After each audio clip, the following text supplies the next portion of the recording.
내 마음이 달려오네. 그대가 내게 위험하대도 이제 멈출 수가 없어. 조용히 내일의 쓸 그리움 언제처럼 다시 남아서 가슴 아파도 나 이렇게 웃어요. 내 눈이 행복한 건 처음이니까 삼킨 눈물에 마음이 짓물러가도 그대라면 괜찮아요.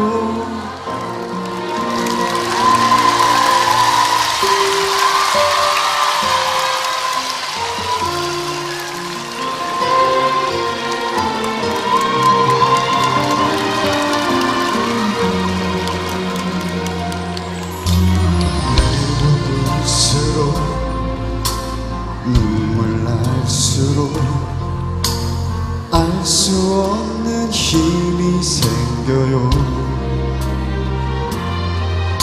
슬픔에 지치면 미움에 다치면 그댈 잃을지도 몰라요.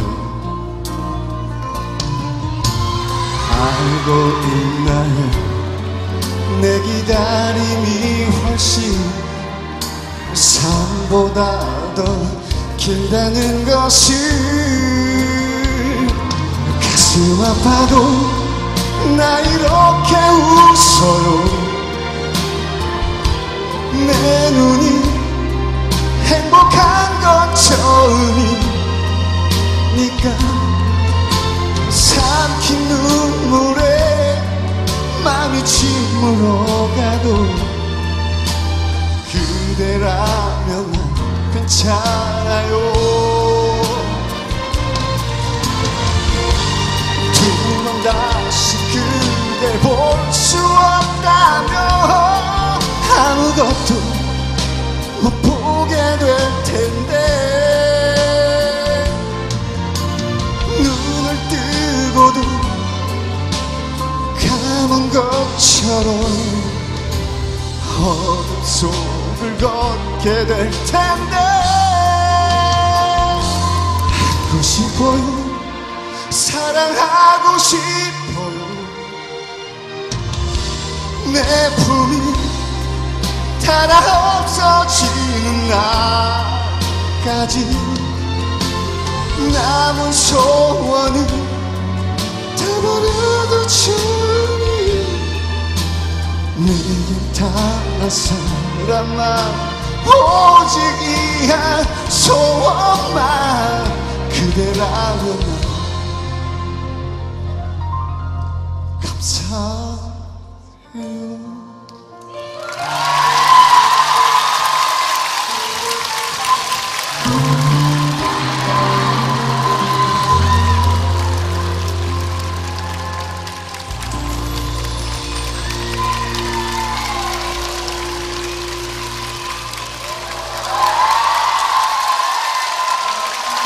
素晴らしいステージでございました。こんばんは。辻本です。はい、よろしくお願いいたします。さあ、チュジンモさんですよ。改めまして、チュジンモ氏に大きな拍手をお送りください。チュジンモファーストファンミーティング、まずはチュジンモさんの歌から始まりました。サプライズで早速ね、後ろから後方から登場してくださいましたが、皆さんいかがでしたか？驚かれたと思います。はい、まずは霞アッパド、胸が痛くてもという歌からスタートしました。これファッションセブンティーズの OST に収録されていたファニーさんが歌った歌でしたけれども、 네, 첫 곡을 가슴 아파도라는 노래는 제가 한국에서 드라마 찍었을 때 많은 대중분들이 가장 좋아하셨던 노래라서 이렇게 처음 등장할 때 준비를 했습니다. 最初の曲は「霞アッパド」を選んだんですけれども、これは韓国でこのドラマを撮っている時に大衆から愛された曲ということもありまして、登場の時に歌おうということで準備をしました。はい、もう今日いらっしゃってる皆さんは霞アッパドというよりも霞がもうドゥクンドゥクン、もう胸ワクワクという感じだと思いますけれども、今日はですね、映画とかドラマの世界ではすごくタフで強いイメージのチュジモさんなんですが、どうにか今日は普段なかなか見せてくれないような魅力を引き出していこうと思っておりますので、最後までどうぞお楽しみください。進行は古山佐伯、通訳は根本理恵でお送りいたします。よろしくお願いいたします。ではチュジモさん、どうぞお座りください。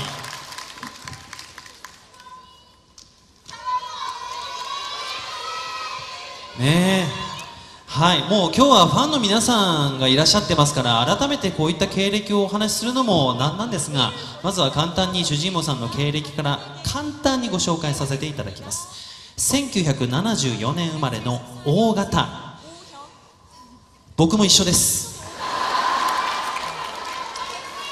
身長も一緒です。すいません、その絵は何ですか？そりゃ分かりますよ、なんでこんなに違うんだって言いたいのは分かるんですけども、一緒なんですね。テコンドーや水泳、野球、スケート、乗馬などあらゆるスポーツをこなすスポーツマンでもいらっしゃいます。99年に映画ダンスダンスでデビュー、その後ハッピーエンドにムサ、カンナさん大成功です。サンファジョムといったヒット作に出演、特にサンファジョムではペクサン芸術大賞で最優秀主演男優賞を受賞し、演技者として高い地位を築かれました。とにかく努力家であることは有名。その演技にかける情熱は人並み外れたものを持っていらっしゃいます。そんなチュジモさんをお迎えしているわけなんですが、実は僕は男たちのバンカのプロモーションの際に一度インタビューさせてもらってるんですけども、それ以来になるんでしょうかね、来日は。네, 무적자 때 프로모션 차 한번 왔었고, 올해 이렇게 여름에 여러분들을 처음 뵙게 되는 것 같아요. 그래서 지금 저 너무너무 떨리고 긴장도 되고 그렇지만 오늘 아주 소중한 시간을 보내려고 마음 단단히 먹고 왔습니다. そうです、男たちのバンカのプロモーションで来て以来になりますね。今年の夏こんな風に、今年の夏は初めて日本にこんな風な形で来ることになりました。今とても緊張しているんですけれども、大切な時間を過ごそうと、そういう思いで参りました。はい、とってもご本人、今日のこのファンミーティング緊張していらっしゃるというお話をしてくださっていたんですが、確かに若干こわばってますよね。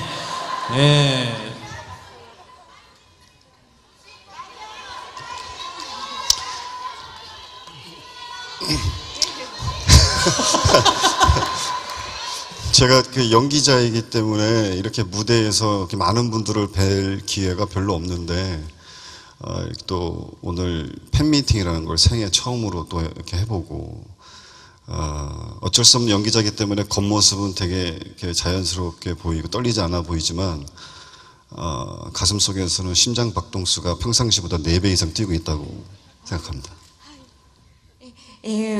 僕のような俳優というのは、ステージの上でこんなにたくさんの皆さんにお会いするっていう機会はあまりありません。しかも今日は生まれて初めてのファンミーティングということで、俳優ですのでやはりこう自然な姿で皆さんの前には立っているんですけれども、もう心の中は本当に緊張してまして、心拍数も普段より4倍ぐらいになっています。い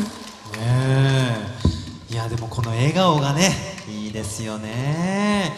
しかし先ほどからね、一言一言話すたびにいい声いい声ってね、深く言うのやめてください。もっとね大きな声で言ってくださいね。確かにいい声ですよね。響きますよね。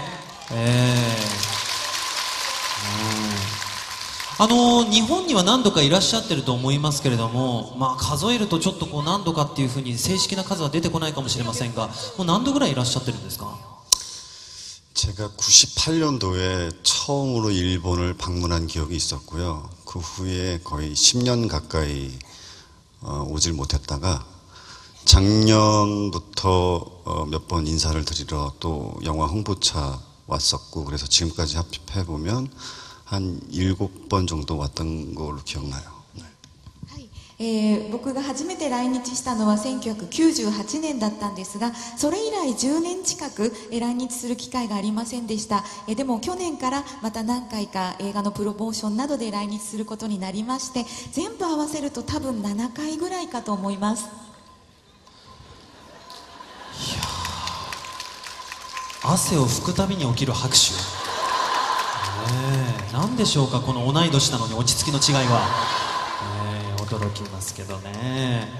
今回日本にいらっしゃった際に空港にはファンの皆さんがねたくさん来てくださったというお話でしたけれども、日本に来てから何かこう召し上がられたものっていうのはありますか、日本食で。예, 우선 공항에서 여러분들이 이렇게 크게 마중 나와 주셔서 너무너무 감사하지만 제가 그만큼 여러분들한테 그렇게 그만큼 환영을 해주실 때 제가 원래 성격상 쑥스러움을 많이 타는 바람에 제대로 인사를 못 드려서 너무너무 죄송스러웠고, 제가 일본에 도착하자마자 찾아간 곳이 일본 라멘집 가서 거의 곱빼기로 먹었습니다. 空港に着いた時に皆さんが温かく迎えてくださって本当にありがたかったです。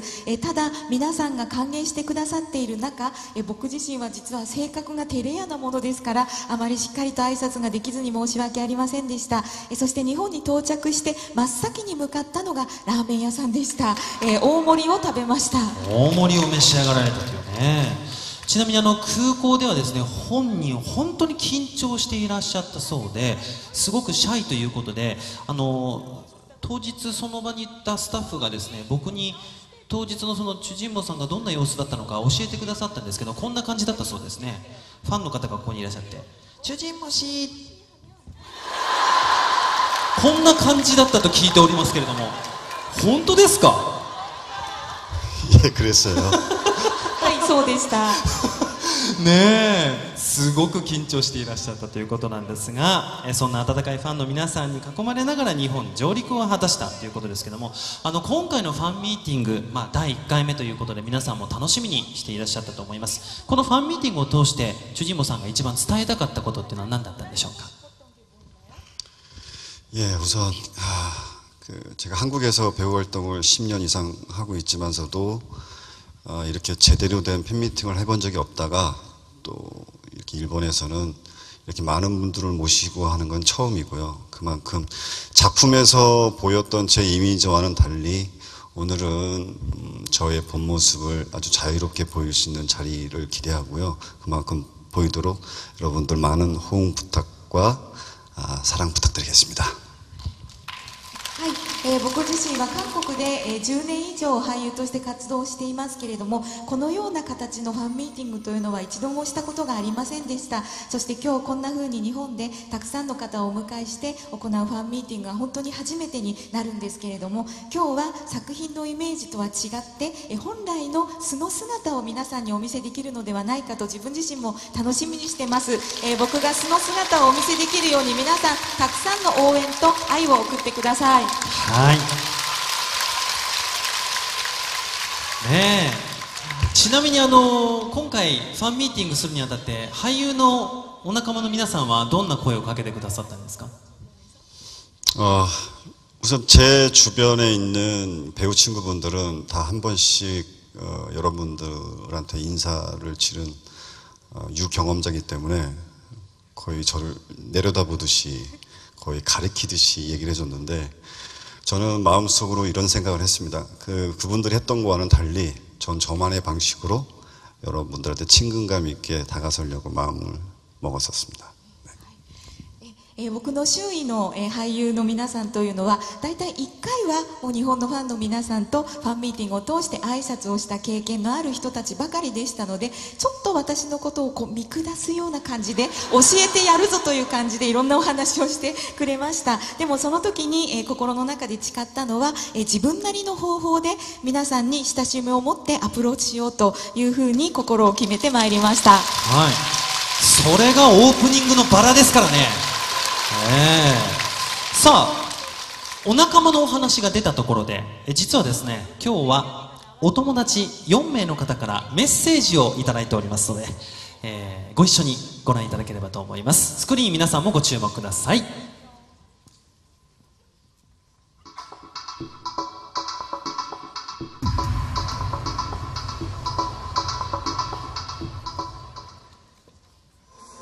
네, 안녕하세요. 신민아입니다. 주진모 오빠 일본에서 첫 팬미팅 진심으로 축하드리고요. 주진모 오빠랑은 제가 한 몇 년 전에 때르라는 드라마 같이 작업했었는데 너무 친절하게 대해주셨고요. 아무튼 일본에서 한국에서처럼 좋은 인기 얻으셨으면 좋겠습니다. 감사합니다.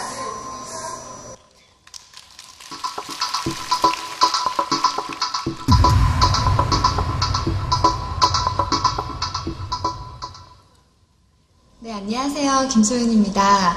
오늘 주진모 오빠의 일본에서의 첫 번째 팬미팅이라고 들었어요. 정말 진심으로 너무나 축하드리고요. 정말 배울 점도 많고 그리고 같이 있으면 너무나 기분 좋아지는 그런 분이시거든요. 주진모 오빠는. 그래서 거기 계신 여러분들도 오늘 주진모 오빠의 그 길을 받아서 정말 행복하고 즐거운 하루가 되실 거라고 믿어 의심치 않고요. 끝까지 행복하시고 오늘 하루 즐거운 하루 되시길 바라겠습니다. 주진모 오빠 화이팅!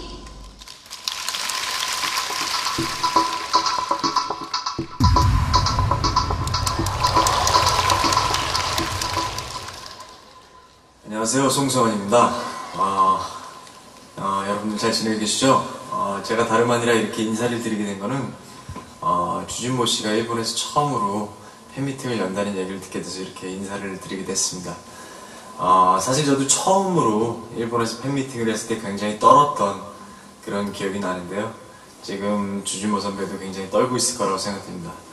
아무쪼록 첫 팬미팅 너무나 축하하고 사실 진모형과는 무적자를 찍으면서 굉장히 친해지게 됐는데 남자 배우로서도 정말로 너무나 배우고 싶은 점이 많았고 남자다운 카리스마 또 무게감이 갖춘 그런 배우라고 생각됩니다.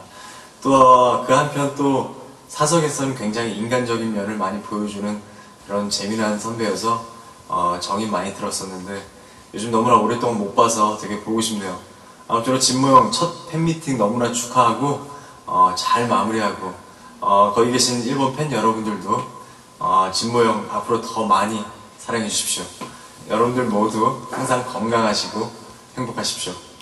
감사합니다.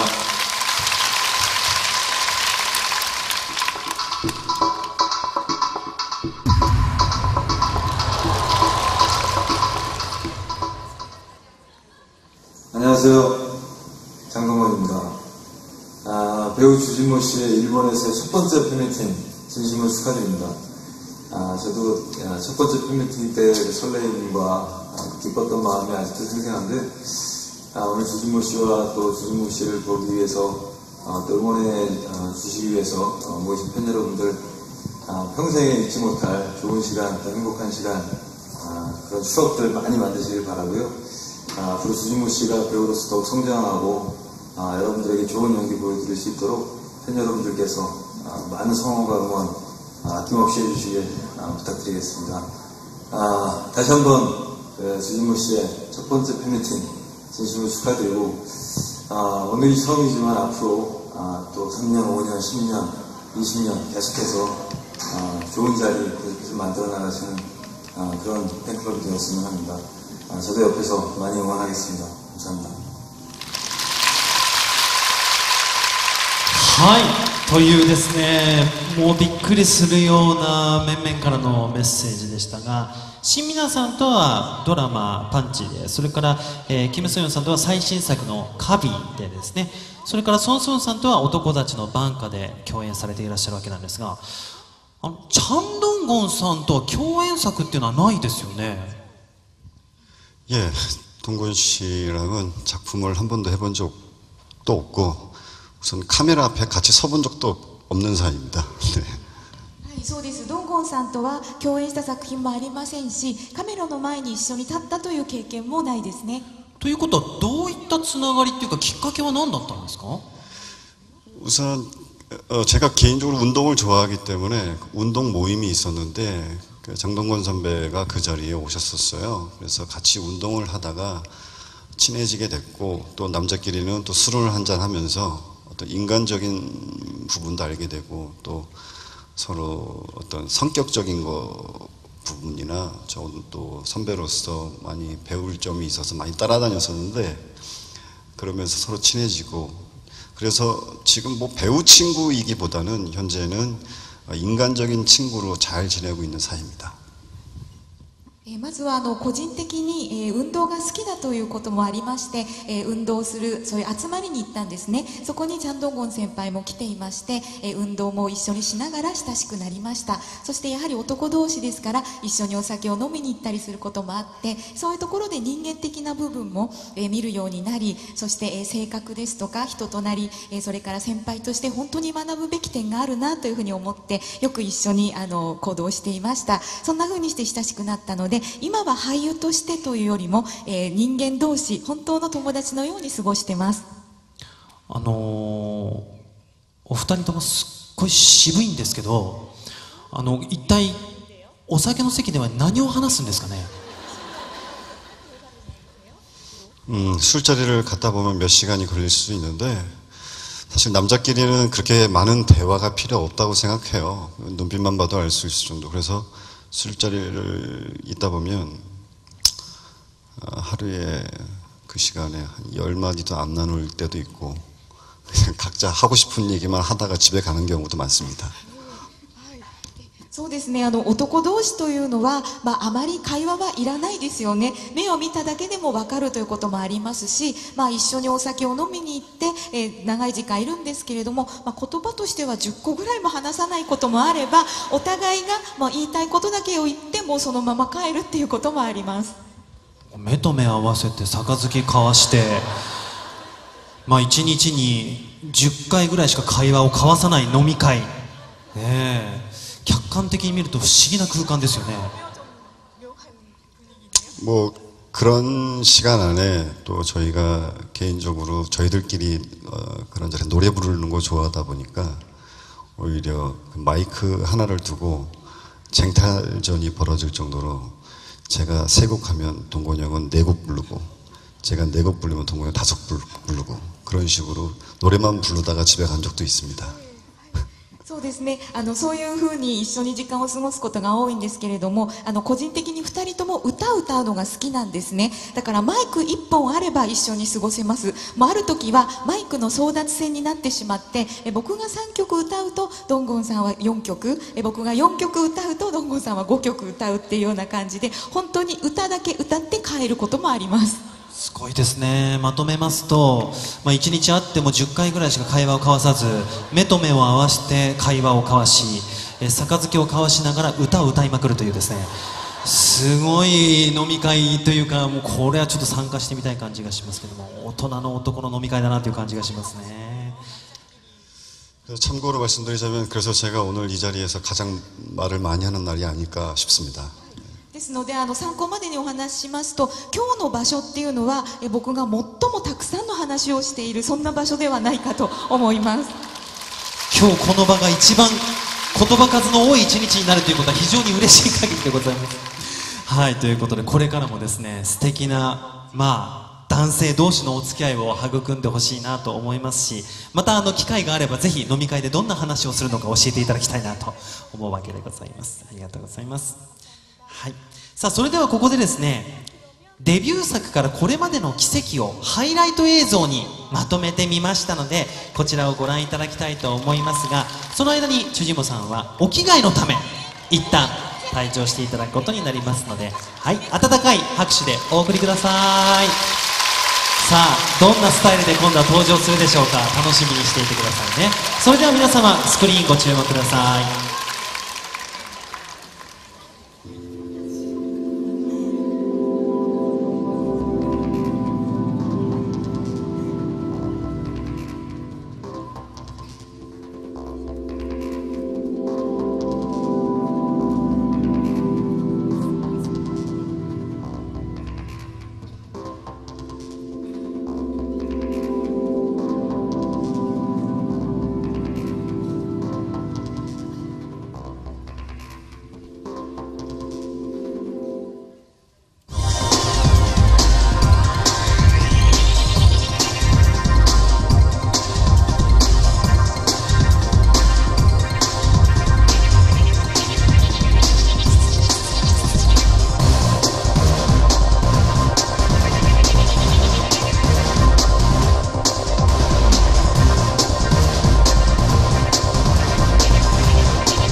はい、まあこうしてみますとね、本当に名作数多くある中で、皆さんお好きな作品たくさん出てきたと思いますけれども、それぞれのスクリーンがこうフラッシュバックされるたびに、そのドラマの思い出とともにですね、彼の演技を改めてかみしめていらっしゃった方が多いのではないでしょうか。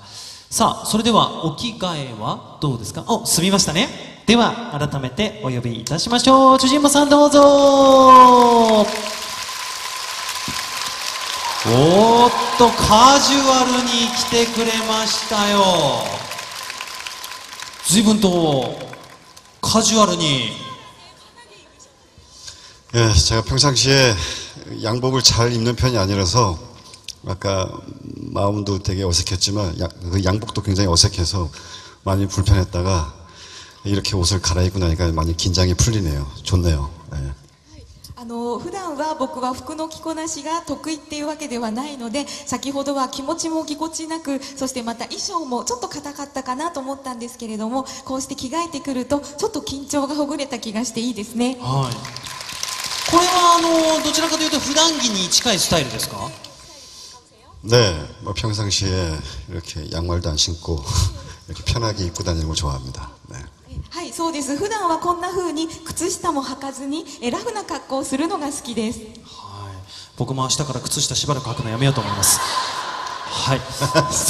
さあ、それではどうぞお座りください。ちょうどお着替えされてる間にですね、99年のデビュー作から、ずっとこう CM も含めて映像を振り返ってきたわけなんですが、今日はですね、デビュー当時の写真もご用意いただきました。ちょっとね、ご本人多分知らないと思いますね。スクリーンちょっとご覧いただきたいと思います。こんな写真でございます。どうぞ。まずは1枚目。これはいつの写真ですか？ 제가 처음 영화에 첫 촬영할 때 스틸컷으로 알고 있는데 저기 입고 있는 옷들은 제 개인적인 제 옷으로 입었던 기억이 나고요. 저 검은 옷은 그 영화 제목이 댄스였기 때문에 무용복으로 알고 있습니다. 네. これは、最初に撮った映画の、シーンだったんですけれども、最初に撮られたスチールカットだったと思います。実はこの時の着ていた服というのは自分の私服だったことを覚えています。で、今黒い服が見えますよね。これは映画のタイトルがダンスだったんですけれども、ダンスをする時の衣装ということで着ていました。はい、間違ってワンピース着てたわけじゃないですよね、これね。でもなんか髪型が今の K-POP アイドルのような髪型ですよね。ありがとうございます。はい、次の写真見せてください。これはいつですか？ 이 스틸컷도 마찬가지로 그 댄스 영화에서 이제 연기의 초보에서 조금 현장에 적응돼서 좀 여유롭게 찍고 있을 때의 스틸컷을 알고 있습니다. これもやはり、ダンスという映画のスチールカットなんですけれども、俳優として最初は初心者だったんですけれども、少し慣れてきて現場で余裕が出てきた頃に撮ったスチールカットです。はい。次の写真見せてください。あ、これはね、先ほどのダンス。 이 장면은 이제 영화 홍보 영상으로도 찍었던 장면인데, 뭐 저 때는 뭐 연기보다는 춤에 집중을 해서 찍었는데 저런 사진을 찍었는지도 잘 기억을 못했었고요. 지금 보니까 저런 사진이 있었구나라는 걸 알게 됐습니다. これはやはりダンスという映画の、宣伝も兼ねて撮った写真だったんですけれども、この映画の時というのは演技に集中するというよりもとにかくダンスの方に集中していたことを覚えています。ですからこの写真も撮ったかなっていうのが記憶ちょっと定かではなかったんですが、今改めて見るとこういう写真もあったなという思いです。いい血管の出方してますよね。勘違いしないでください。すいません。本当に。 제가 춤이라는 거는 저 영화를 통해서 처음 춰봤고요. 그전에는 격투기를 배웠기 때문에 지금 저 사진이야 멈춰있는 사진이요. 동영상을 보면 아마 격투기라는 모습처럼 아주 굉장히 웃겨 보이는 모습입니다. 僕自身はダンスを習ったのはこの映画が初めてだったんですね。でそれ以前は格闘技をしていたので、この写真ですと止まっている、状態なんですけれども、動画になっている動いている映像を見るとちょっと格闘技の時の姿がちょっと感じられて笑えるかと思います。いやでもこの写真だけ見るとね、もうハリウッド映画ホワイトナイツ白夜みたいな感じですよこれ。さあ次の写真見せてください。これは저 사진들 다 어디서 났죠? この写真どこから手に入れたんでしょうか。やばいって顔してました今。 예, 저 사진은 영화 촬영을 다 끝내고 이제 방송국 돌면서 영화 홍보하고 있을 때 찍었던 사진으로 기억을 하고 있어요.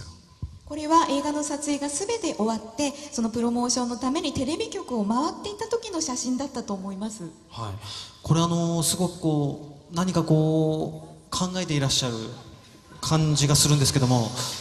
생각한 건 아니고요. 워낙 그때 초보였기 때문에 방송국에 가서 이렇게 홍보하는 것도 되게 생소롭고 긴장도 되고 그래서 아마 긴장을 해서 거의 한국말로 멍 때린다고 하죠. 그런 느낌이었다고 생각을 해요. これは特に何かを考えていたということではなくて、何せ俳優としては初心者でしたので、テレビ局を回ってプロモーションするっていうことにも慣れていなかったので、とても緊張してました。つまり韓国語でモンテリンだというんですけど、ちょっとぼーっとしている、そんな状況でした。もう一枚あるんですよね。もう一枚ありますか。これ最後かな。これ広報写真ですかね。 네, 그렇게 알고 있어요. 確かそうだったと思います。 그러고 보니 저 사진들을 다 보니까 제가 입고 있던 옷들이 그때 당시에 제가 스타일리스트도 없었고 딸랑 매니저 한 명만 있었기 때문에 저 의상들이 다 제 개인 옷들이었던 걸로 기억이 나네요. 改めてこの写真を見ると、当時はスタイリストもついていなかったんですね。でマネージャー1人がいただけでしたので、この当時着ていた服っていうのはほとんど私服でした。 ほとんど私服だったと。そうするとその99年ですよね。ダンスが公開されたのはだいたいどれぐらいしてから私服を使わなくなってきたんですかね。 한국에서 활동을 하려면 우선 먼저 많은 분들이 사랑을 해주시고 찾아주셔야 그때부터 이제 스텝들이 구성이 되는데 저는 그나마 그 다른 분들과는 달리 행운아라고 생각한 게 첫 영화 다음에 해피엔드라는 영화를 찍으면서부터 개인 스텝들이 붙어서 저는 지금 아주 행복하게 활동하고 있죠. 韓国では俳優としてしっかりと活動するためには、まず皆さんから愛されて皆さんから求められる俳優にならないといけないんですね。そうなってからやっとスタッフが構成されるわけなんですが、本当に自分はラッキーボーイだと思います。2作目のハッピーエンドから幸いスタッフもついてくれるようになりましたので、今は本当に幸せな気持ちで俳優としての活動ができてます。どうぞ。ずっとね汗が多分緊張による油汗も含まれていると思うんですけれども、いやでもね結構この空間がかなり情熱的なんですよ。はい、ということで今この時間ですね、とっておきのスチール写真と、そしてこれまでのですねご自身の作品を振り返るフラッシュ映像とともに振り返ってきたわけなんですが、さあここでご覧いただいたドラマの数多くある名シーンがありますけれども、その中から特に厳選して3つのシーンを再現していただこうと思っております。はい。で、ただ再現するだけでは面白くない。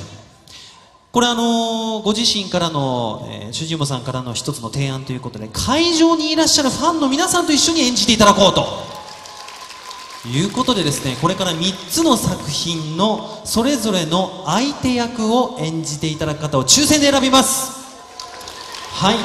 じゃあそれでは主人公さんこちらの方にお越しください。抽選ボックスあります。皆さんチケットの半券が入ってますので、名前呼ばれましたらステージまでお越しください。じゃあ3人お願いいたします。若干病院の待合室みたくなってますけれどもね、少々お待ちください。はい。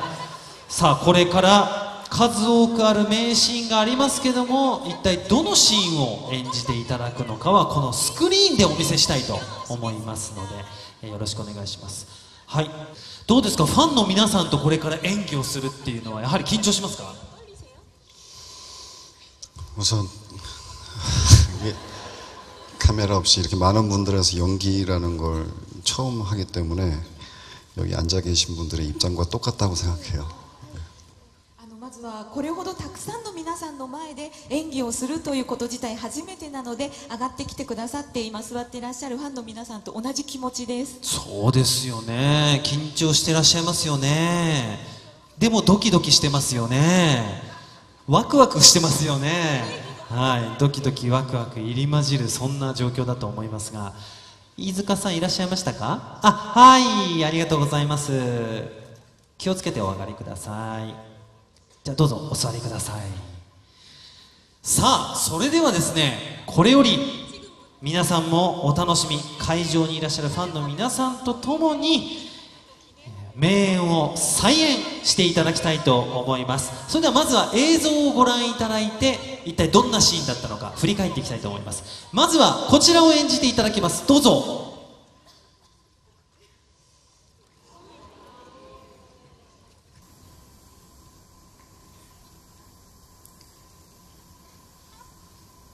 기다려줄래요?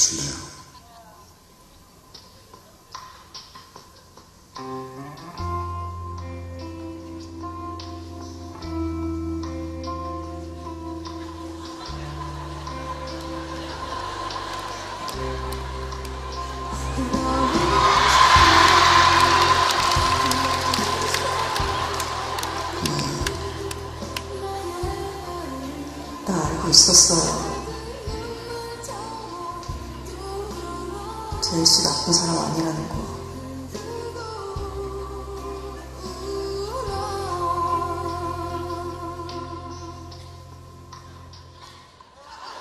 하이. 今客席から長いって出てきました。長いか短いかは本人次第です。さあ、それではですね、最初に当選されたのが吉田さんでしたよね。はい、吉田さん前にお越しください。はい、どうぞこちらにお越しください。吉田さん、今のドラマのシーンは覚えてますか？わからない、本当はわからないとか言いながら実は分かってて興奮してんじゃないですか今ね。はい、ということであえて韓国語のセリフのことは気にせずにですね、抱かれるシーンだけ一生懸命演じていただければなと思いますので、そのタイミングはご本人次第ですから、呼吸を合わせて、ね、やっていただきたいと思います。さあ、それではちょっと前の方にお越しください。 우선 제가 감정을 잡아야 되니까 2초만 시간을 주겠습니다. 今気持ちを作るので2秒だけ待ってください。おっと、気持ち入りました。それでは参りましょうか。ドリーム再演させていただきます。では前の方に行きますよ。レディーアクション。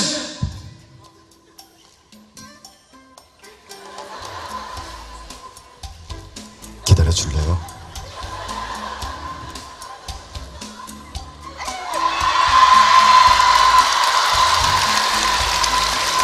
컷カット 고마워요.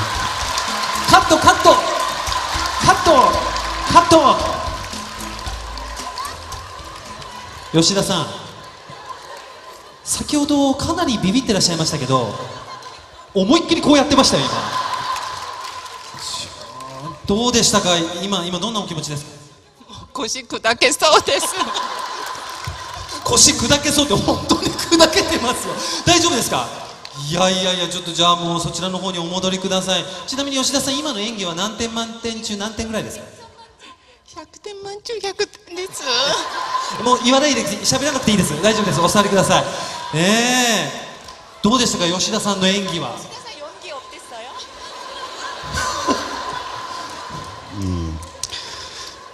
코미디 드라마 찍는 기분이었습니다.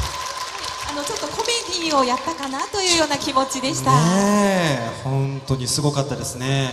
全くソン・ダンビさんのかけらもなかったようなそんな演技でしたけれども、はい、素晴らしかったです。さあ、続きましてはこちらの映像をご覧ください。こちらを演じていただきます。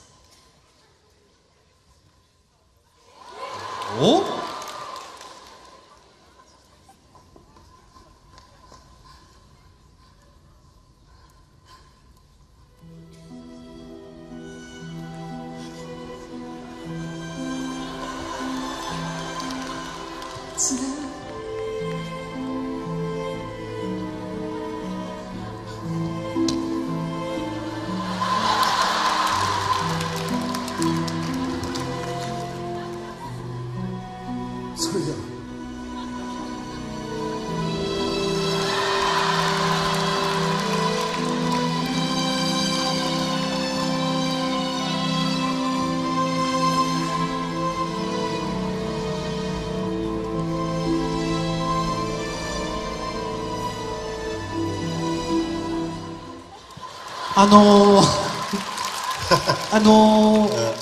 주진모さん、若干髪型がちょっと 저 드라마는 한국에서 촬영한 드라마가 아니라 중국에서 올 로케로 찍었던 건데요. 중국에서 당시에 촬영할 때 저 또한 저런 가발을 쓸 줄은 상상도 못했었고요. 오히려 저 드라마에서 저 가발 때문에 저 드라마가 망하지 않았나 생각이 들어요. このドラマは当時韓国で撮影したのではなくて中国でオールロケをした作品だったんですね。でこのドラマの中で最初カツラを使うとは思っていなかったんですが実際使うことになったんですがちょっとこのドラマが当たらなかったのはカツラのせいだったのかなと思います。なんか前髪が懐かしい感じでしたよね。 오늘은 제 머리로 하는 거니까 저 때 촬영했던 감정보다 좀 이 자리에서 하는 연기 감정을 베스트를 다해서 열심히 하겠습니다. 今日はですねこの場でこのヘアスタイルでやりますから、この撮影実際に撮影した時よりももっとベストな姿で多分演技ができるのではないかというふうに思います。さあそんなパートナーに選ばれたのは田中さんです。田中さん、はい、今見てましたよね。今度は田中さんが抱きつきに行く番ですから、これちゃんとやっていただかないと成立しませんので、今日は本当にご本人髪型もバッチリ決めてきてますから、ここで思い出に残る名演をお願いします。頑張ります。さあそれでは 제가 이쪽에서 안 하면 여기 관객님 계신 분들이 안 보이니까 지금 제 감정이 중요한 거니까 전 여기 있겠습니다. 그럼 여기서 이렇게 들어오시면 제가 얼굴을 잘 잡아주십시오. 真横からこういうふうに行くと皆さんからよく客席から見えなくなってしまうと思うので気持ちが大事なので今ここで気持ちを作りますから僕はこの位置で演じますので田中さんにそちらから走ってきてもらいます。そうですよねえ。じゃあ田中さんちょっとこの辺から 여자 역할 이름이 설리아라고 그러거든요. 설리아라고 부르면 그때 저한테 달려와 주시면 됩니다. この時のヒロインの役名がソルリなんですけれども呼ぶ時にソルリアっていうふうに呼ぶので僕がそう呼んだら走ってきてください。その前に走り出したらアウトですからタイミング間違えないでください。焦る気持ちは分かりますけれどもタイミングをお願いします。はい、それでは心の準備はよろしい。さあそれでは参りましょう。レディーアクション。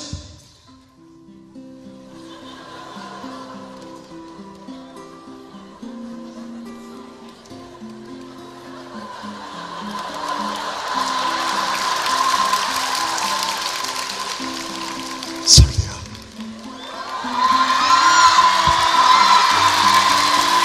컷!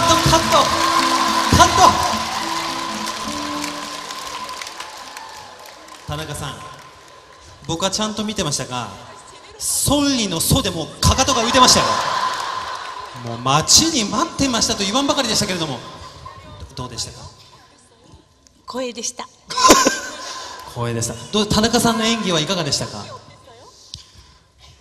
제가 연기하는 것도 바빴기 때문에 저분이 하는 걸 못 봤습니다.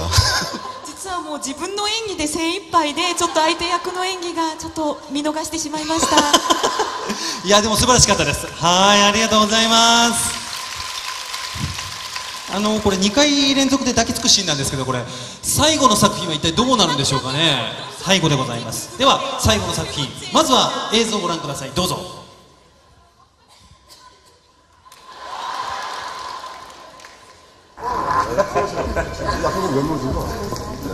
상준 씨. 일단 수고했어요. 괜찮아요? 아, 자식들 무대를 왜 그따위로 만들어갖고 사람이 이렇게 막... 아, 나 걱정 많이 했어요, 나 진짜.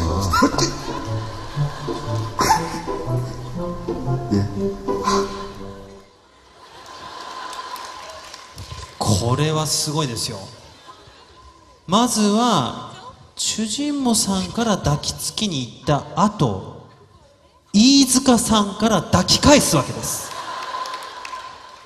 ダブルハグです。では飯塚さんお越しください。はい。2階からありがとうございます。飯塚さん、今どんなお気持ちですか？もうドキドキです。ドキドキですよね。天にも昇る、まだ行かないでくださいね。これからですからね。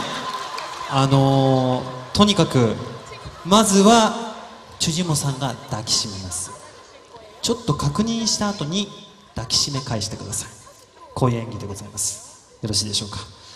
どうですか、チュジモさん、準備は整いましたか？もう OK ということですね。さあ、では参りましょう。カンナさん大成功です。レディーアクション。수고했어요. 괜찮아요?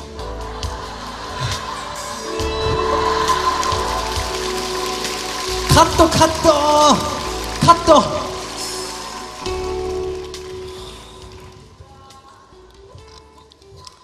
飯塚さん、どうでしたか？もう本当に幸せです。本当言葉が出てこないですよね。飯塚さんの演技はどうでしたか？ 제가 연기하는 호흡을 다 받아주시고 아주 감사합니다. 僕の演技の呼吸をしっかり受け止めてくださって本当にありがとうございました。はい、おめでとうございます。ありがとうございます。じゃあどうぞお戻りください。なんとですね、今日はチュジモさんが今演じてくださったということで、お礼のプレゼントを用意してくださっているんですよね。はい、ちょっとご紹介していただけますか？はい。 네, 제가 평상시에 하고 다녔던 물건들인데 뭐 첫 번째 하나는 선글라스고요. 그 다음은 페도라 모자. 그 다음에 평상시에 자주 입었던 셔츠인데 이게 빨래를 안 해서 냄새가 날지 모르지만 뭐 기념으로 잘 받아주시길 바라겠습니다. こちらにありますのは全て普段僕が使っていた私物です。まず一つ目はサングラスです。で二つ目が帽子なんですけれども、一番右にあるのは普段実際に着ていたシャツなんですが、ちょっと洗濯をしてないものですから匂いがあるかもしれないんですが、記念にお持ちください。一応確認させていただきます。いい匂い。はい、では吉田さんからではどれか選んでいただいてプレゼントしていただけますでしょうか？はい、じゃあ吉田さんどうぞ。はい、サングラスですよね。これは貴重ですよ。うわー、直接。はい、ねえ、どんな気持ちですか？随分とリラックスしてますけどね。はい、よかったですね。ありがとうございます。はい、じゃあどうぞ。では田中さんどうぞ。田中さんはどれにいたしましょうか？帽子。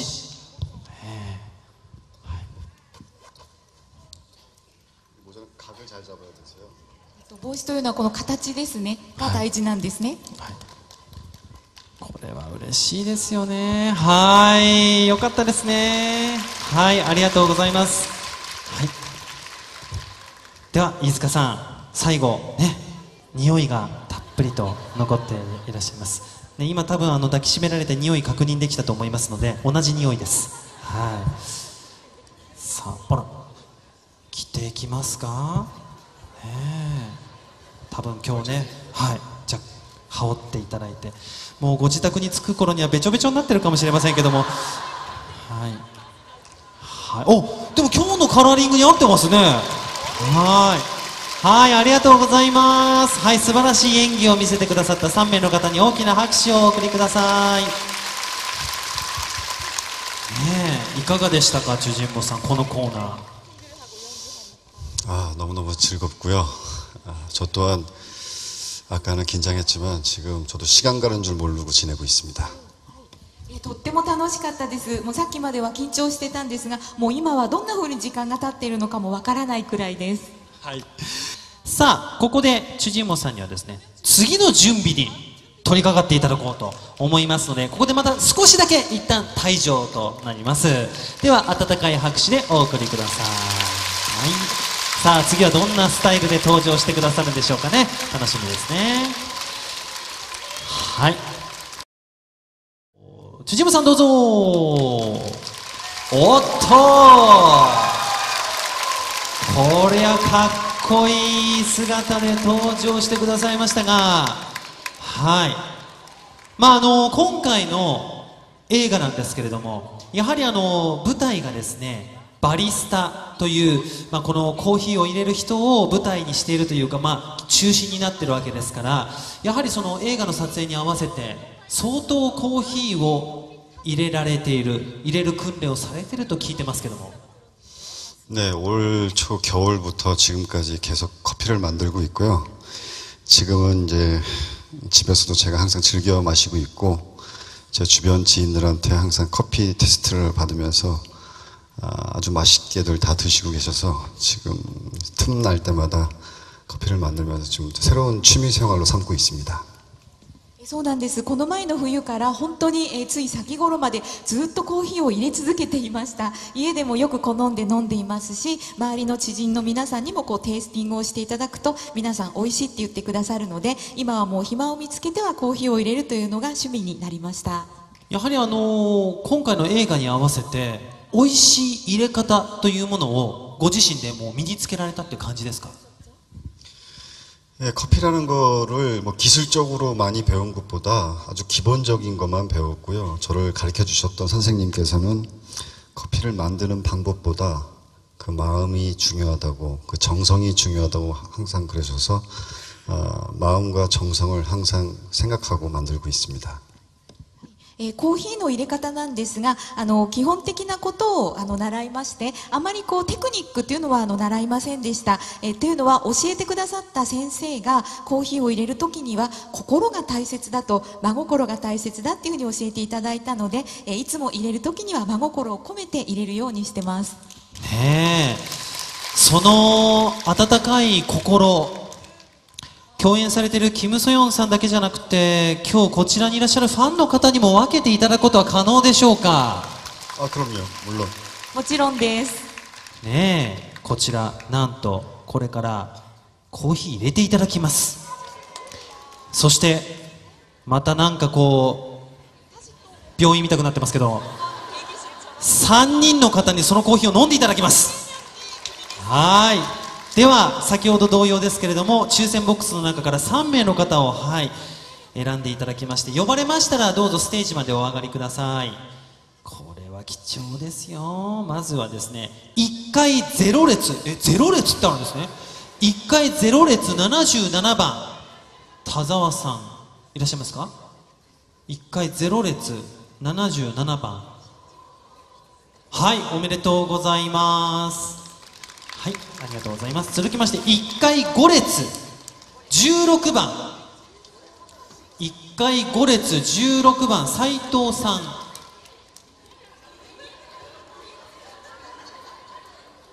何ですか？私なんか間違ってますか？1階5列16番いらっしゃいます？はいはい、じゃあステージの方にお越しください。最後です。1階10列41番、1階10列41番、菅野さん、菅野さんどちらでしょうか？はい、いらっしゃいますか？ちょうどね、3名の方が今いらっしゃったところ、どうぞお座りください。はい、どうですか今のお気持ち。 자, 저는 이제부터 만들기 시작하면 될까요? じゃあ僕はこれから作り始めてもいいですか？ではお願いいたします。さあ、これからね、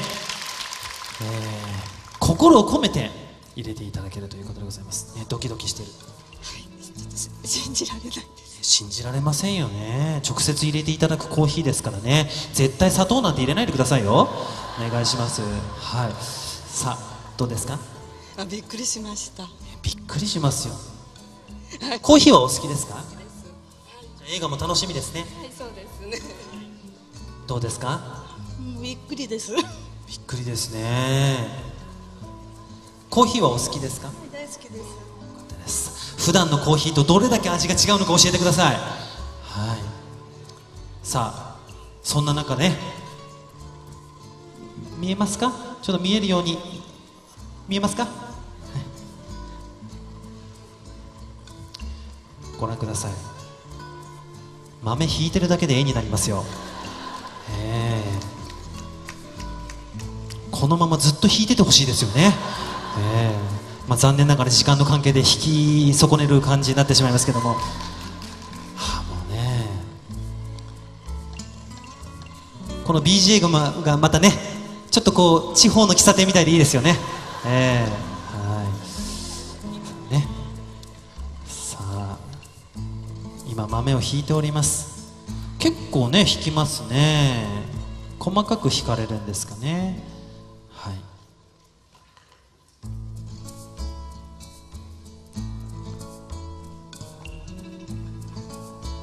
さあ、ここまで香りがしますよ。弾いただけで。いいですね。うわ、すっごいいい匂いする。ちゃんとこう温めますから。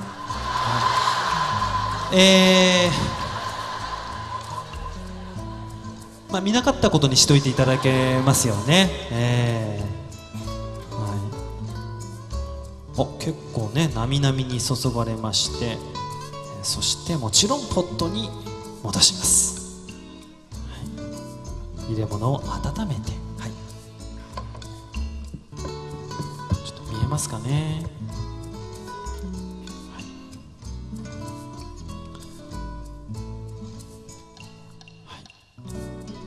ここが重要ですから、心を込めて今入れますからね。ちょっとずつ入れてます。目見てください。目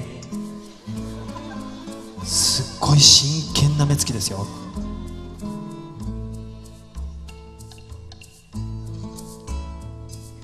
まずね、コーヒーは蒸らしますよね。少しお湯を入れてね。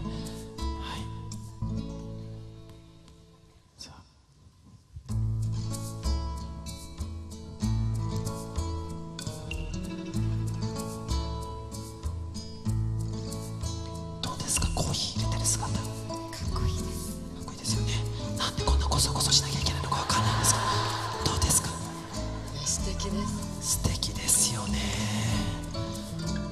こんなマスターいたらどうしますか？毎日通っちゃう。通いますよね。絶対通います。よくわかります。はい。すごいですよ、この集中力。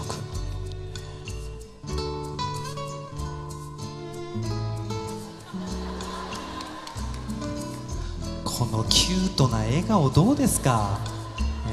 可愛いですよね。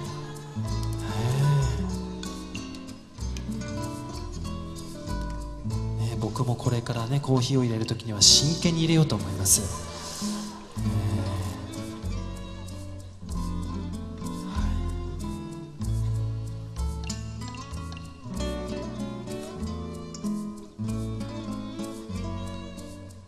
こんなマスターがいたらコーヒー入れてもらう時間の長さって気になりませんよね。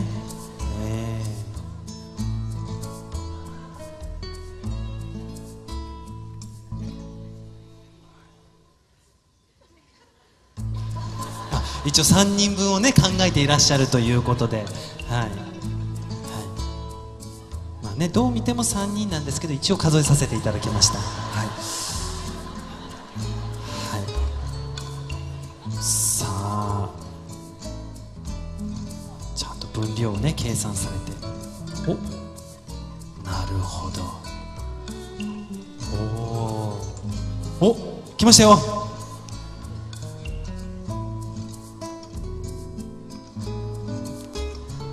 うわー、いい香りがします。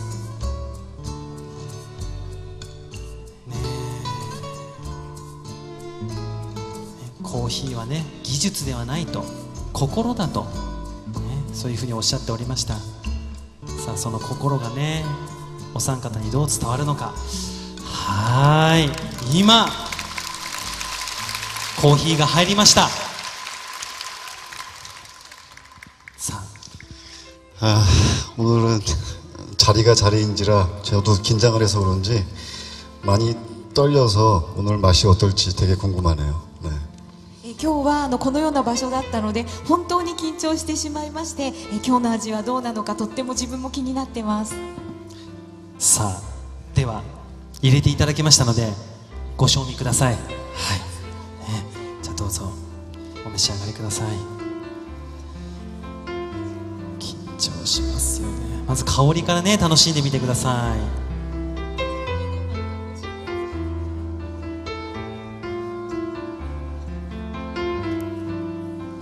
もう早速深いため息ではないですよね今のは。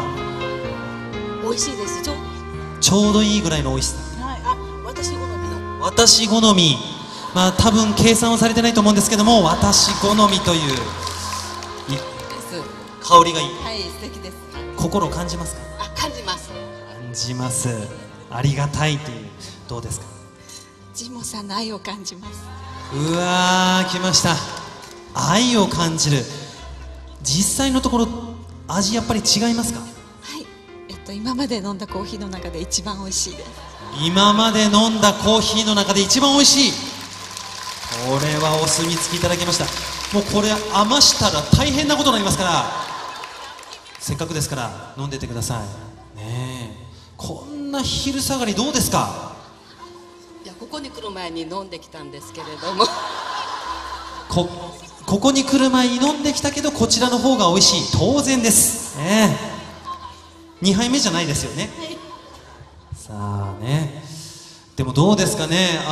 今心が感じられたというふうにおっしゃってましたけれども、今どんな思いでいっぱいいっぱいを作られてたんでしょうかね。커피를 만들 때는 원래 얘기를 하지 말라고 선생님이 그러셔서 제가 만들 동안 한마디도 안 했었거든요. 만들면서 제 마음속의 생각은 저분들이 제가 만든 커피를 끝까지 다 마시길 바랬습니다. そうなんです。コーヒーを作る時というのは話をしないで作れというふうに先生から教わったものですから、先ほど入れている間は、ほとんど一言も話しませんでした。で、入れている時の思いというのはこのお三方に最後まで飲んでほしいなというふうな思いで入れてました。僕今本音言っていいですか？今全然無理しなくていいんですよって言った瞬間2人一斉に飲みましたからね。別に僕プレッシャーかけたわけじゃないんですけれども、でもいいですよ。はい、いかがでしたでしょうか？何かプレゼントをご用意してくださったんですか？そちら。제가 오늘 그 사인을 한 장씩 준비를 해드려서요. 한 장씩 드리겠습니다. 今日はお三方に、サインを1枚ずつ用意してきましたのでプレゼントします。サインでございます。もちろん直筆のサインです。はい、ありがとうございます。はい、ありがとうございます。はい、ありがとうございます。では階段降りたところで今日のお会計をお願いします。冗談です、冗談です。はい、気をつけてお戻りください。はい、ありがとうございます。はい、バリスタ主人も素晴らしい。どうぞ前の方にお越しください。もう今もね、ステージ上にはコーヒーの香りが残っております。これは美味しいコーヒーだと思います。お三方本当に良かったですね。さあ、ここからはですね、再び主人もさんお着替えです。はい、今日は忙しいですね。今はもうバリスタということでしたけども、마음 같아서는 여기 계신 분들 다 만들어드리고 싶은데 만들 동안 제가 한국을 못 갈 것 같아서 오늘은 이렇게 세 분만 해드렸는데 마음은 여러분들한테 다 드렸다고 생각이 들어요. 여러분 양해해 주시기를 바랍니다. 네.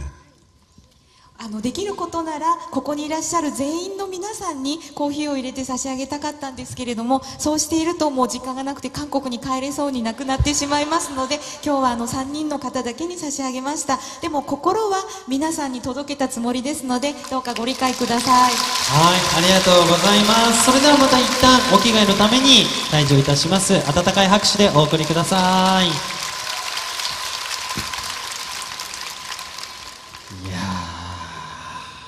いい男ですね。ちょっと待ってくださいね。皆様、今ご本人行かれましたのでここでお話しさせていただきますけども、もうすぐ大事な日が近づいてますね。8月11日、そうです、お誕生日なんですよ。ということでこの後ね、サプライズを用意しております。この後お着替えされてちょっと裏で着替えてますんでこそっと喋りますけども、お着替えされて登場してきて皆さんに歌のプレゼントをしてくださる予定になってるんですね。そこでではどうぞって言った瞬間、ハッピーバースデーの曲を流します。はい、全く本人は知りませんので、私がそのタイミングで横からケーキ持ってきますね。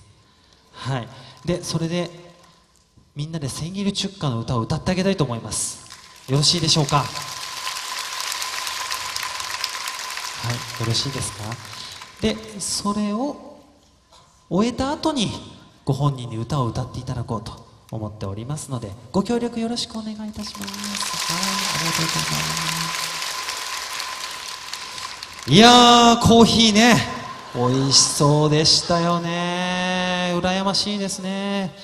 僕もこれからね、コーヒーを入れるときに一切喋らないで入れようかなと思っておりますけれども。さあ、そろそろ準備はできましたかね。まだでしょうか。もう少しかな。あ、OK だそうですよ。皆さん、覚えてますか。大丈夫ですよね。はいはい。なんでそんなしつこいって顔するんですか。一応聞いてるだけですから。許してください、本当に。さあ、ということでお着替えが済んだようですね。ではお迎えいたしましょうか。チュジンボさん、どうぞ。う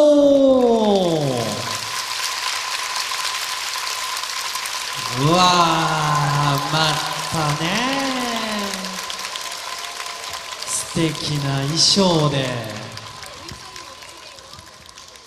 はい、ありがとうございます。ありがとうございます。さあ、ここからはですね、なんと皆さんに歌のプレゼントがあるんですって。これはね、嬉しいですよね。オープニングはバラを持って歌でした。さあ、今度は一体どんなプレゼントなのか。今日はどんな歌を。はい。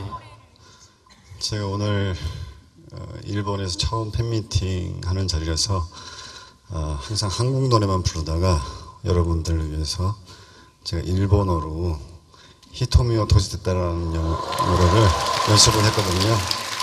제가 실수를 좀 하더라도 많은 사랑으로 격려 부탁드리겠습니다. 今日は日本で行う初めてのファンミーティングということで、これまでいつも韓国の歌ばかり歌っていましたので、皆さんのために日本語で瞳を閉じてを練習してきました。一生懸命練習してきたので、ちょっともしミスをしてしまっても温かい愛で包み込んでください。平井堅さんの瞳を閉じてを皆さんのために今日は用意してくださったということで、では歌っていただきましょうかね、皆さん。それではよろしくお願いします。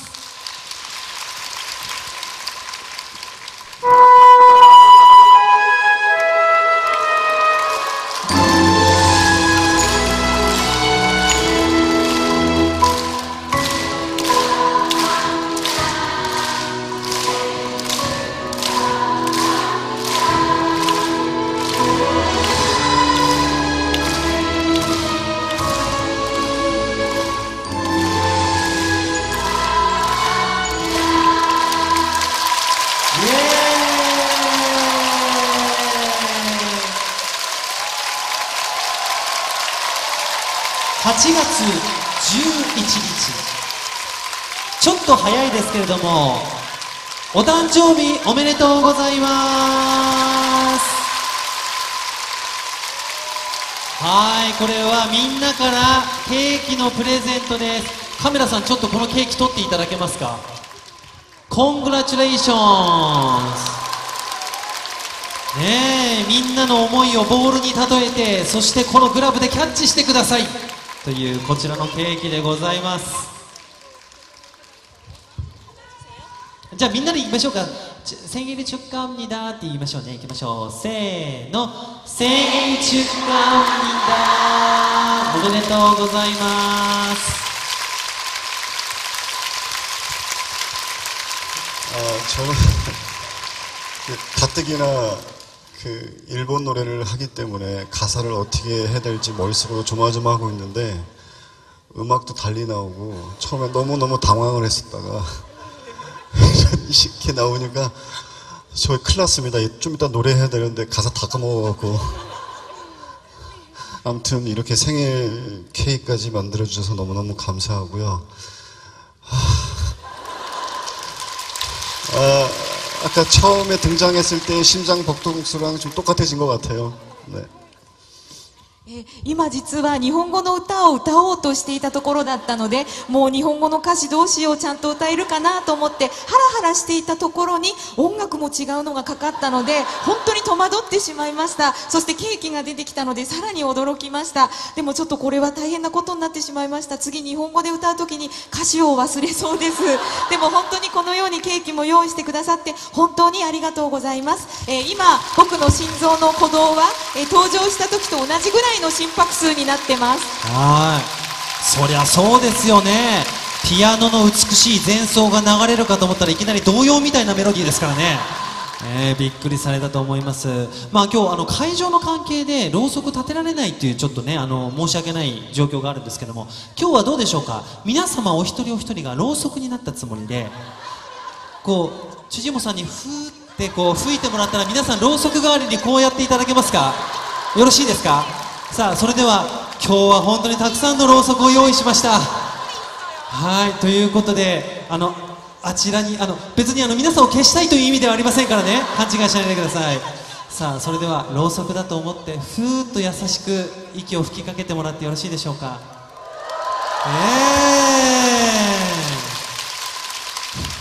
ありがとうございました。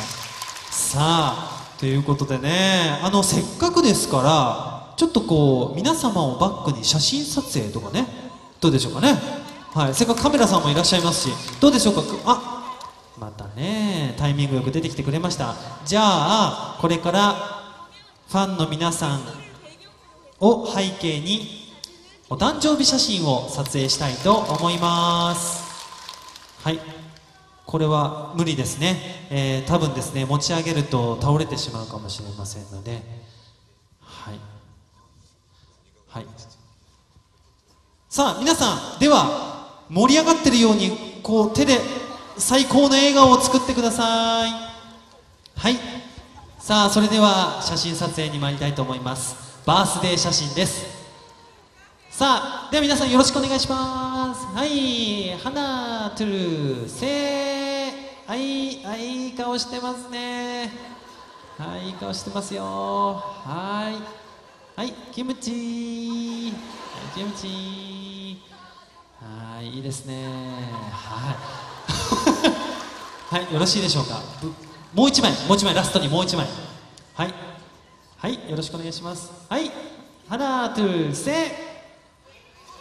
はい、ありがとうございます。じゃあ後ほどこれケーキゆっくり食べてください。はい、ちなみに甘いものはお好きですか。예, 현장에서 매일 밤샘 촬영할 때 힘들 땐 초콜릿 같은 것도 먹고 단 거 좋아합니다.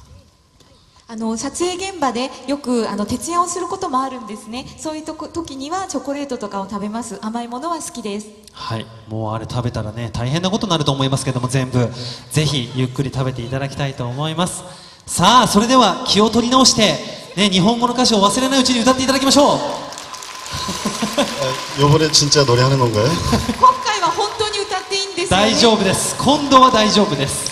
죄송하지만 물 한 잔만 마시고 해도 될까요? お水一杯だけいただいてもいいですか。そうですね。お水ちょっといただいていいですか。そりゃ焦りますよね。ファイティーンっていうね熱い掛け声が飛んでおります。じゃあちょっとね喉を潤していただいて、はい、またねこれうわ水を飲んだ時の喉仏の動き、いいですね。はい、さあそれでは気を取り直して歌っていただきましょう。瞳を閉じてお願いします。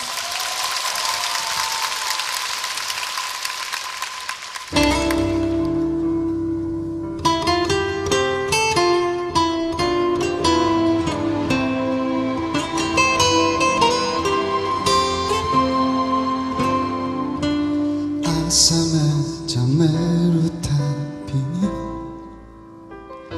君の抜け殻が横にいるぬくもりを感じた。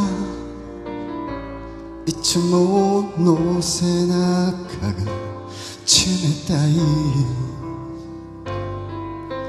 苦笑いをやめて思い方を開けよう眩しすぎる朝日僕と毎日の追いかけ子だあの日見せた泣き顔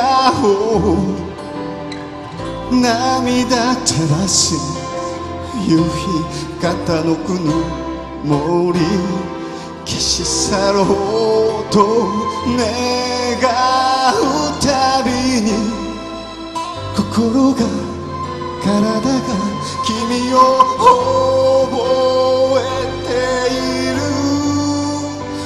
夜れも瞳を閉じて君を描くよそれだけでいいたとえ季節が僕の心を置き去りにしても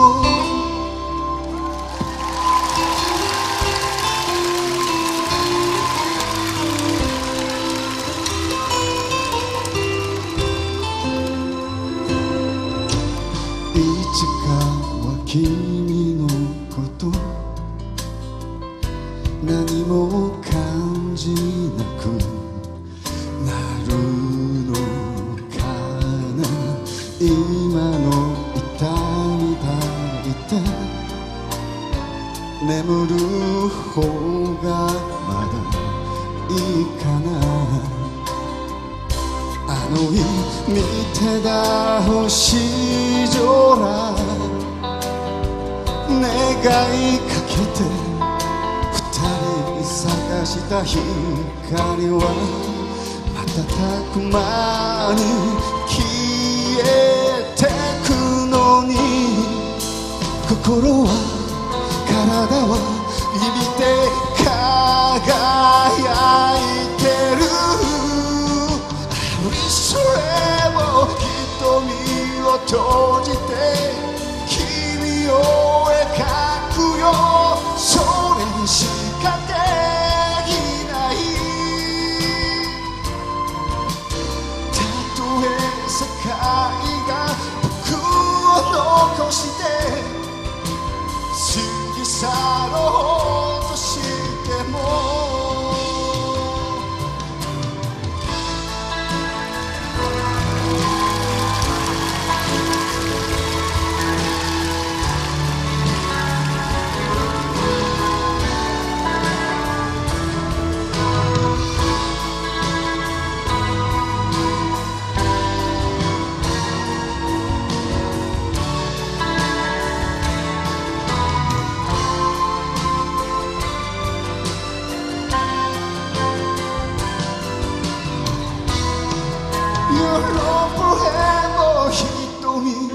閉じて君を描くよそれだけでいいたとえ季節が僕を残して色を変えようとも記憶の中に君を探すよそれだけでいいなくしたものを超える強さを君がくれたから君がくれたから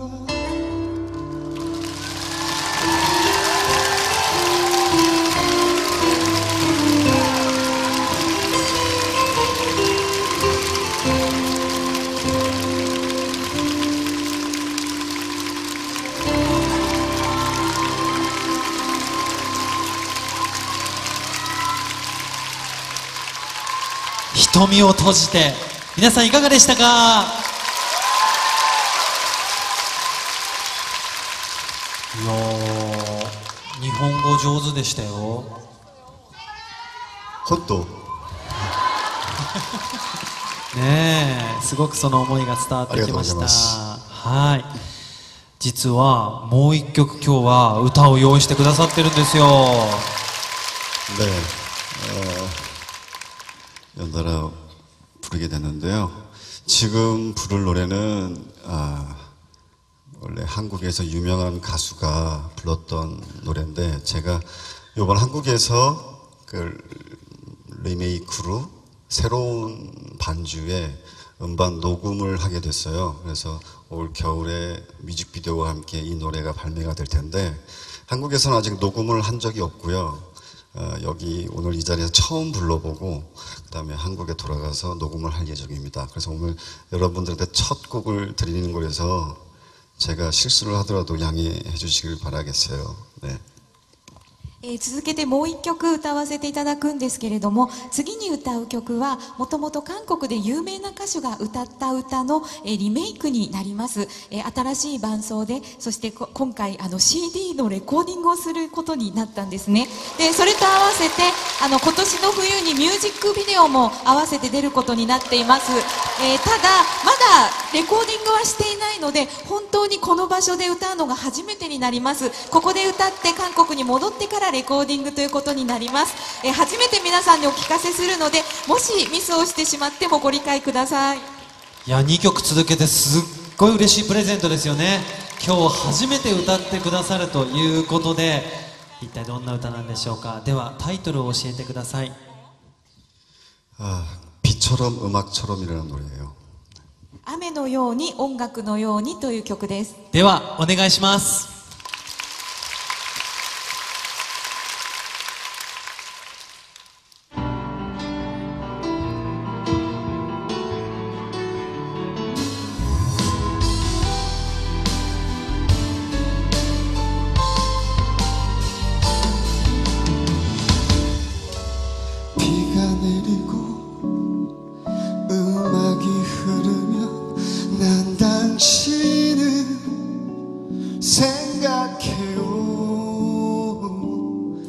당신이 떠나시던 그 밤에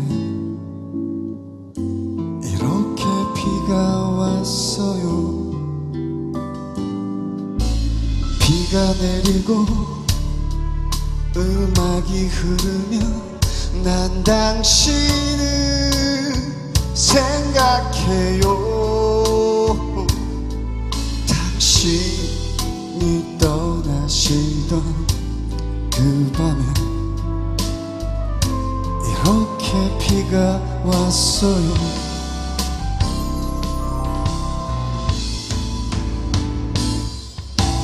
난 오늘도 이 비를 맞으며 하루를 그냥 보내요. 아름다운 음악 같은 우리의 사랑의 이야기들 흐르는 비처럼 너무 아프기 때문이죠.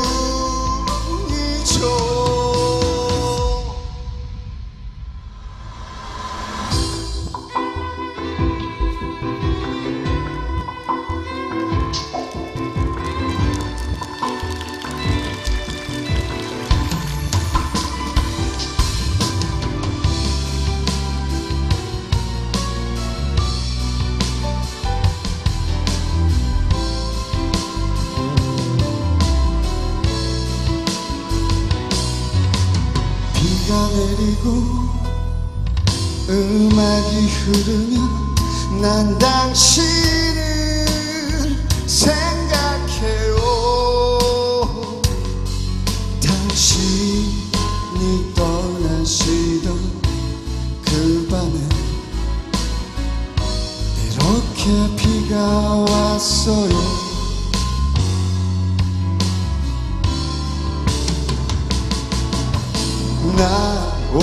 오늘도 이 비를 맞으며 하루를 그냥 보내요. 아름다운 음악 같은 우리의 사랑의 이야기들이 흐르는 빛처럼 너무 아프기 때문이죠.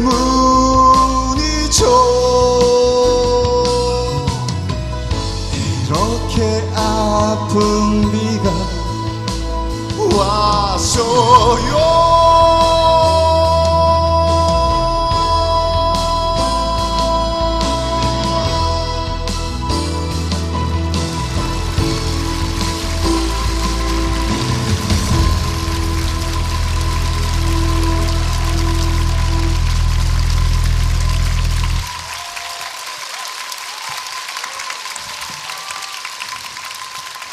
雨のように音楽のように、ねえ、今どうですか、歌い終えて心境は。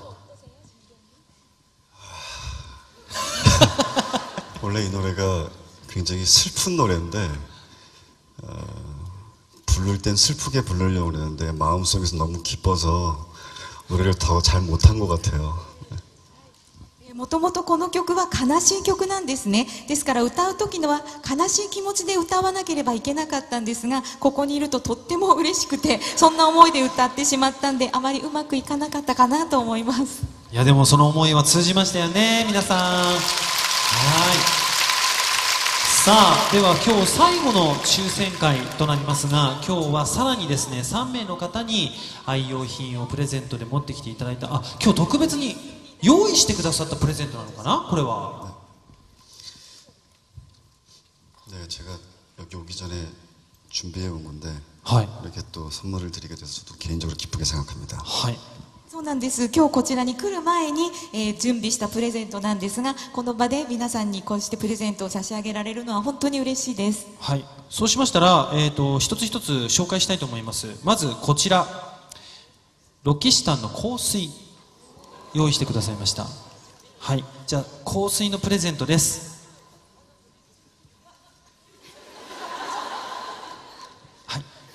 なんか気まずい人でも弾いたのかなと思ったんですけども、そんなことなかったみたいですね。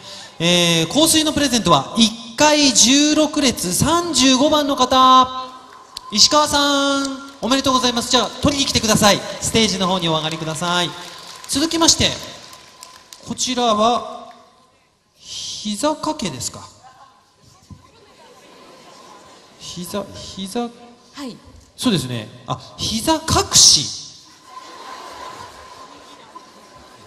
すいません、僕が無知なんじゃなくて膝隠しと書いてありまして、はい、膝隠しということでございます。はい、膝隠し1階22列29番の方、佐藤さん、おめでとうございます。では最後、こちらはハンカチです。はい、ハンカチのプレゼントでございます。最後の方です。1階9列3番の方です。1階9列3番の方、おめでとうございます。さあ、それではプレゼント直接お渡しいただきましょうか。まずは香水からですね。はい、ではどうぞ。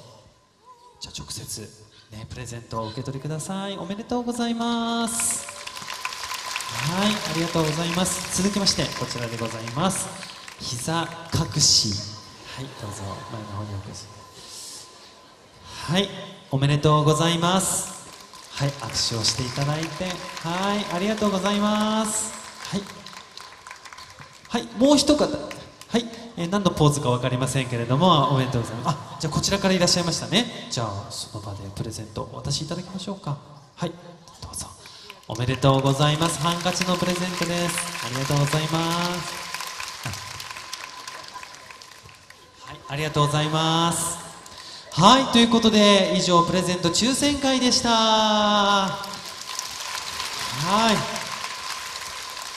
さあ、チョジモさん、あっという間にもうファンミーティングお別れの時間が近づいてまいりました。 벌써 그렇게 됐나요? もう終わりなんですか？そうなんですよ。あっという間にね、もう最後のお時間となりまして、どうでしたか、初めてのファンミーティング。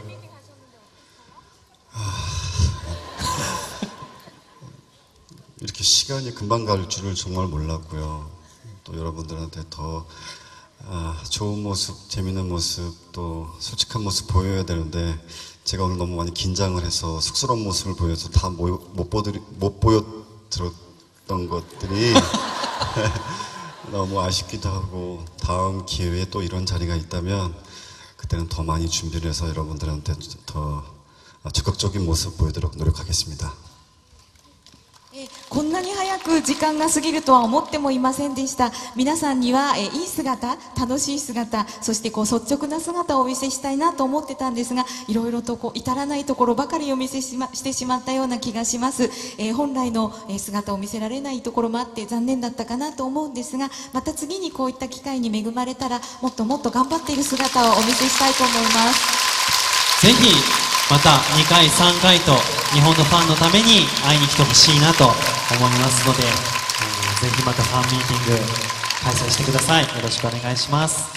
はい、さあ、最後にですね、今日は実はチュジンモさんが皆さんへの思いを手紙にしたためてくださいました。というのも今回ですね、ファンミーティング開催にあたりまして、やはり東日本大震災の影響もあって当初の予定から計画が遅れてしまったということもあります。今回被災された皆さんの中でも来れなかった方もいらっしゃるようです。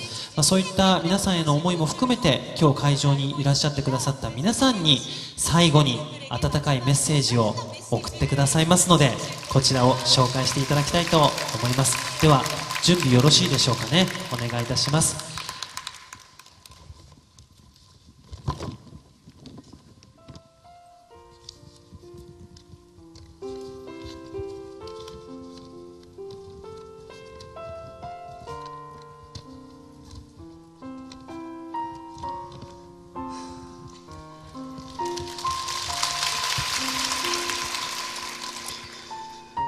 저를 사랑해주시는 팬 여러분, 저는 지금 정말 행복합니다. 저를 사랑해주시는 이렇게 많은 분들과 만날 수 있어서 행복하고, 또 이 자리가 마지막이 아니라 첫 번째 만남이라는 사실에 더욱 설레고 행복합니다. 여러분께 받은 그 큰 사랑 덕분으로 저는 매일매일 긍정적인 에너지를 받고 열심히 연기하고 있습니다. 하지만 솔직히 말씀드리자면, 한때는 배우 생활을 앞으로 계속할 수 있을까 깊은 고민에 빠졌을 만큼 힘든 시간을 보내기도 했습니다. 저 혼자만의 힘으로 극복하기에는 어려운 시간들이었습니다. 그때 저에게 새로운 희망을 다시금 가장 큰 힘은 사람이었습니다. 가족과 동료, 사무실 식구들, 그리고 그 무엇보다도 저를 보이지 않는 곳에서까지 응원해 주시는 여러분들이었습니다. 그 보이지 않는 사랑의 힘으로 저는 바로 이 시간, 이 자리에서 여러분을 만나고 있고 감사드릴 수 있는 사람이 되었습니다. 정말 그 무슨 말로도 충분하지 않을 만큼 고마운 마음입니다. 일본은 지난 3월 재해로 인해 큰 아픔을 겪고 있습니다. 저 또한 너무나 마음이 아프고 걱정이 됩니다. 많은 분들이 힘을 주고 계시지만 아직도 많은 어려움을 겪고 있을 것입니다. 부디 어려운 가운데에서도 힘내셔서 모두 함께 이번 재해를 지혜롭게 이겨나갔으면 좋겠습니다. 소중한 인연으로 만난 저와 여러분, 앞으로 펼쳐질 미래도 서로를 지지하면서 기쁨도 슬픔도 함께 나누고 싶습니다.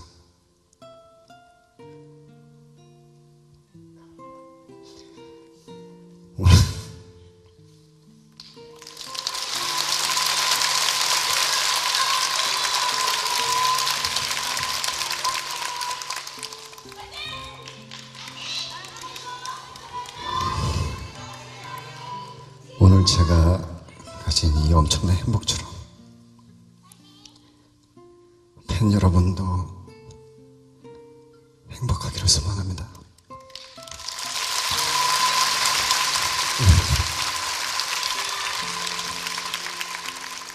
멀리 있던 가까이 있던 한결같이 제게 따뜻한 관심과 응원을 보내주시는 여러분, 그 애정이 헛되지 않도록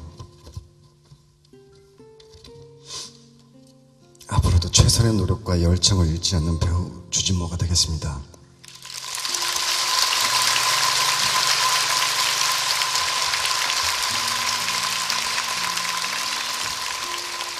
제가 한국 남자라서 좀 무뚝뚝합니다. 그러나 오늘은 조금 용기를 내볼까 합니다. 여러분, 정말 감사합니다. 그리고 사랑합니다.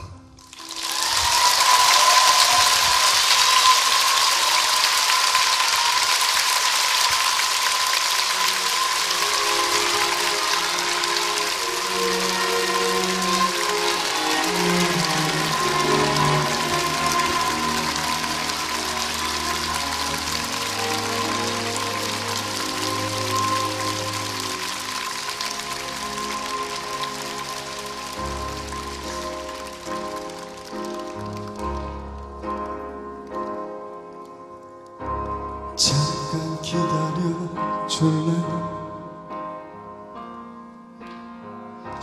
지금 데리러 갈게.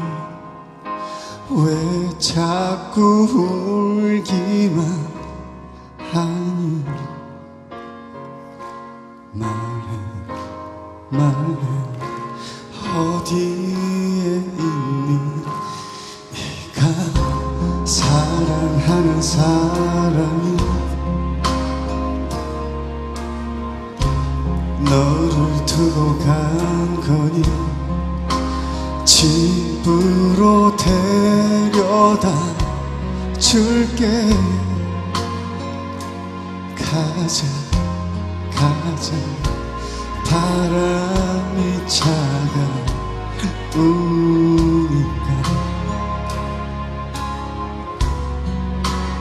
너를 울리는 그 사람이 뭐가 그렇게 좋으니?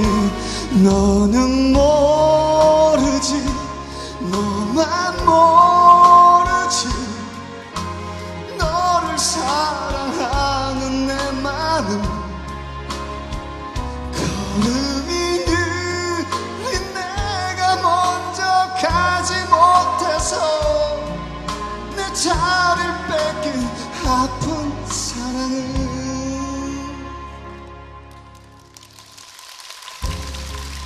너의 웃는 모습이 누구보다 예쁜지 그 사람 알기나 하니? 정말 알고도 너를 울리니? 이름 모르는 당신에게 부탁 하나만 하는데 사랑해줘요.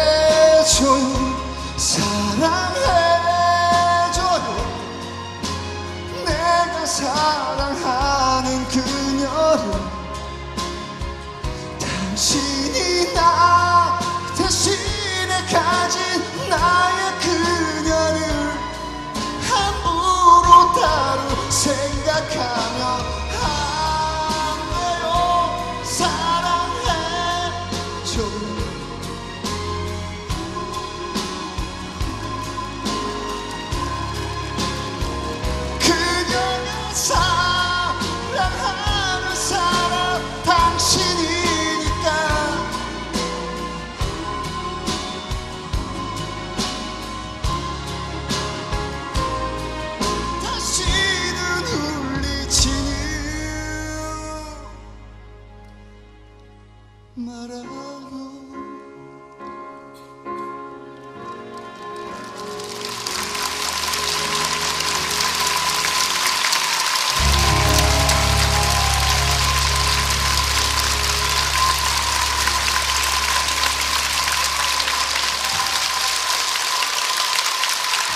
사랑한다는 이 말밖에 해줄 말이 없네요. I love you.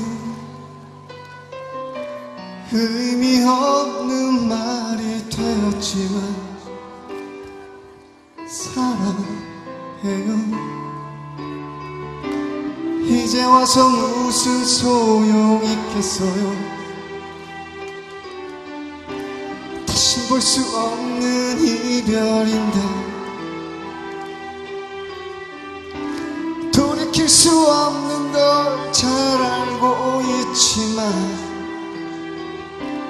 어떻게든 그댈 잡아두고 싶은 걸.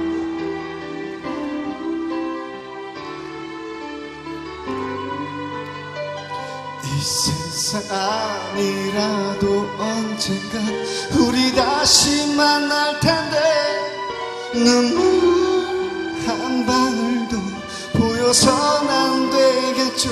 사랑에 빠지게 만들었던 미소로 날 떠나요. 그 미소 하나 언제라도 그대를 찾아낼 수 있게.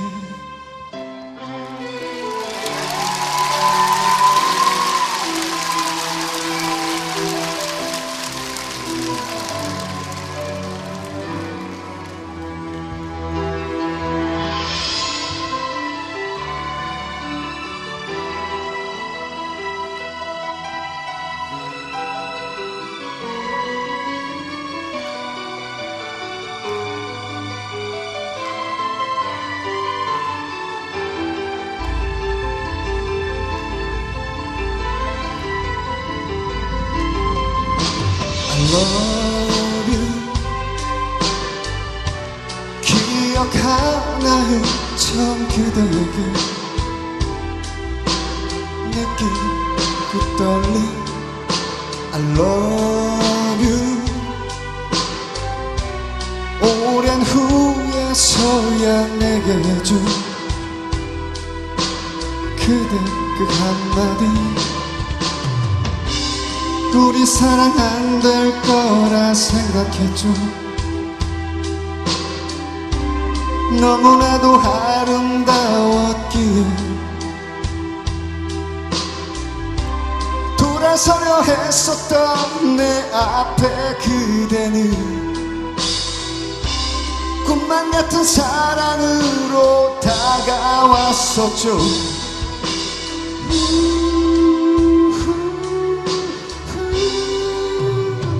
Kishimu petto no ue de yasashisa mochiyori kichuku karada dake shime aeba sore kara mata futari wa me o tojiru yo kanashii uta ni ai ga shiraketeしまわぬように